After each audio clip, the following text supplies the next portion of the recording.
大家好，欢迎观看本期视频，我是 Jen。你敢相信吗？新加坡政府派出的撤侨军机在逃离战区冲上云霄时，机舱里坐着的竟然不仅仅是新加坡人。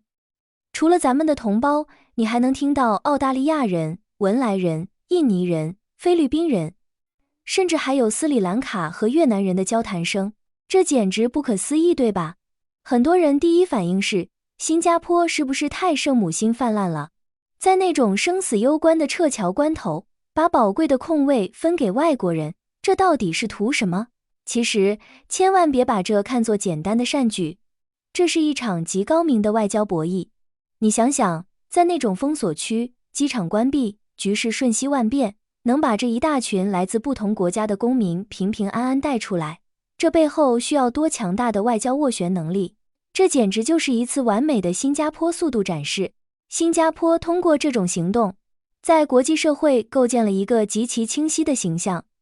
我们是一个负责任的利益相关者，这可不是什么简单的客套，这是一种长期的软实力投资。当新加坡在战区边缘展现出这种带人一起走的能力，它实际上是在积累一种外交货币。这种慷慨不仅换来了邻国沉甸甸的好感，更是在未来如果新加坡自己面临外交危机时，国际舆论一定会成为我们坚实的后盾。这哪是什么赔本生意，这分明是一场极具战略眼光的博弈，让全世界都看到了，新加坡不仅能独善其身，更能在关键时刻成为那个让人信赖的定海神针。你可能只看到了飞机安全落地的报道，但你想象过那背后的惊心动魄吗？就在那片硝烟弥漫，甚至可能随时断网的战区边缘，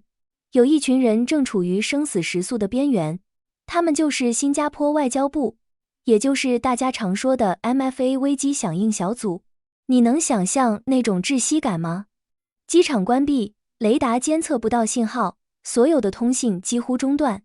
而他们必须在那种极端环境下，在地图上规划出一条条活路。为了接回同胞，他们硬是靠着极其强悍的组织能力，在异国他乡组织起了一支支车队，带着几十甚至上百人，完成了长达5到7小时的跨境陆路转移。那种紧张感是无法用言语形容的，每过一个关卡，心跳都要停掉半拍，每一秒都在读秒，每1公里的推进都可能是死里逃生。这些工作人员，他们不是什么超级英雄，没有斗篷，甚至连一件像样的防弹衣都没有。他们穿着那身再普通不过的 MFA 制服，在异国他乡的破烂航站楼里，硬生生地熬过了3、4个通宵，眼里满是红血丝，手里却死死攥着撤离名单。他们在那一刻就是所有被困者的唯一希望。当你坐在空调房里喝着咖啡看新闻时，请一定记得，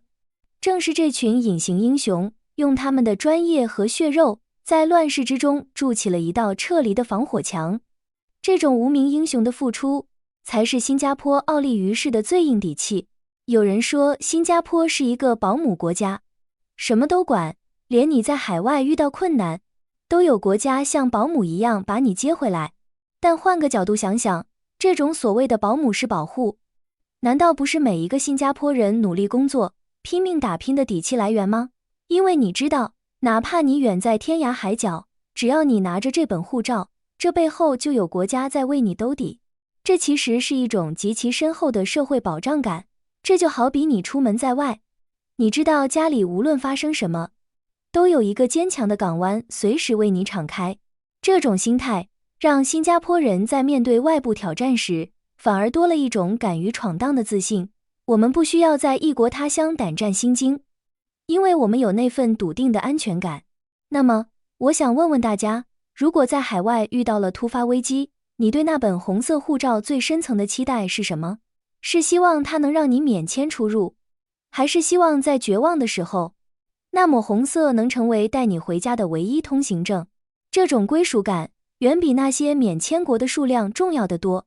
因为它承载的是一个国家对公民最庄重的承诺。我记得之前有新闻说，有些被接回来的同胞，在飞机飞离危险区域的那一刻，甚至有人自发地唱起了 Majulah Singapura， 那种旋律在狭小的机舱里回荡，不需要彩排，不需要煽动，那是源于灵魂深处的共鸣。在那个特殊的时刻，你会深刻地意识到，什么叫家？家从来不仅仅是地图上那几个经纬度坐标，也不是你出生地那个具体的街道名称，家是那个在你陷入混乱，在绝望中呼喊时，一定会穿越火线来接你回去的承诺。当那标志出现在视野里的那一刻，那种身份认同感简直达到了顶峰，那种我是新加坡人的骄傲，是任何语言都无法比拟的。它不仅是安全，更是某种精神层面的救赎。这种死里逃生的经历，会让每一个人都深刻地明白，无论这个世界怎么变，只要有那个标志在，你就永远不会是孤身一人。为什么新加坡人出国时，手机里一定要存着 MFA 的紧急联络电话？这早就不是什么简单的出行指南了，这已经成为了一种习惯，一种深植于基因里的本能。这不仅仅是因为大家怕死，也不是因为大家缺乏独立生存能力，这其实是一种极其深层的社会契约。新加坡人从小被教育，新加坡是安全的。这种教育不仅仅局限于国内的法治环境，它更渗透到了那种无论你在哪，国家都会回来找你的安全认知里。这是一种非常强烈的心理依赖。当这种承诺被一次次的验证，人们就会产生一种根深蒂固的归属感。你在国外遇到麻烦，第一个想到的不是找当地大使馆，而是拨通那个属于新加坡 MFA 的号码，因为你坚信这才是最可靠的通道。这背后的逻辑很简单，我作为社会的一员贡献力量，而国家作为我的保护者提供安全。这种契约感是维系新加坡国家凝聚力的核心纽带之一。它超越了政治忠诚，更像是一种对家人的信任。这种信任是任何口号都无法营造出来的，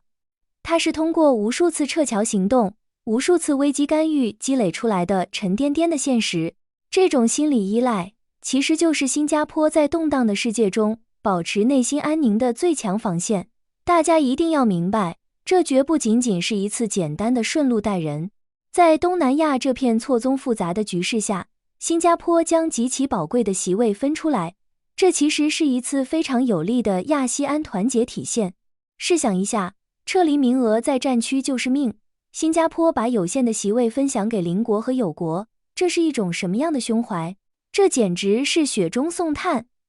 这种举动远比那些冷冰冰的外交辞令更有温度，它深刻地说明了新加坡在这个区域扮演的角色。我们不仅仅是一个只顾着自身安全的小红点，更是一个愿意在狂风暴雨中为邻居撑伞，在黑暗中点亮火把的坚定伙伴。这种地缘政治的温度才是新加坡大国影响力的核心来源。我们用实实在在的行动告诉周边国家，新加坡不仅是你们的经济合作伙伴，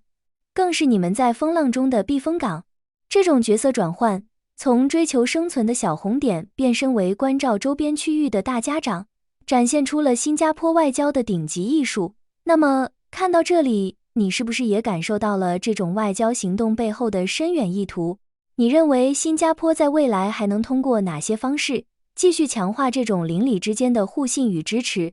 让我们的区域变得更加稳固和紧密呢？在评论区留下你的看法，我们一起探讨。欢迎点赞订阅，我是 Jen， 我们下期视频再见。